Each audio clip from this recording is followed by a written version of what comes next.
ولا لونس كان الرجرو إمام الجزرين بحر الرجز الرت كان قائد أكاتا ولا لون التجرة أكينياف مستفعل مستفعل مستفعل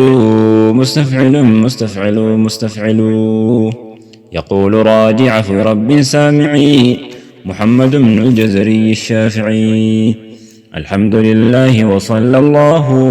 على نبيه ومصطفاه محمد وآله وصحبه ومقرئ القرآن مع محبه وبعد إن هذه مقدمة فيما على قارئه أن يعلمه وبعد إن هذه مقدمة فيما على قارئه أن يعلمه إذ واجب عليهم محتم قبل الشروع أولا أن يعلموا مخارج الحروف والصفات ليلفظوا بأفصح اللغات محرر التجويد والمواقف وما الذي رسم في المصاحف من كل مقطوع وموصول بها وتاء أنثى لم تكن تكتب بها. باب مخارج الحروف. مستفعل مستفعل مستفعل مستفعل مستفعل مستفعل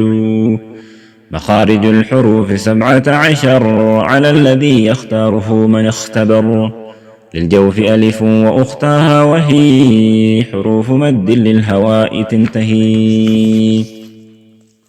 ثم لأقصى الحلق همز هاء ومن وسطه فعين حاء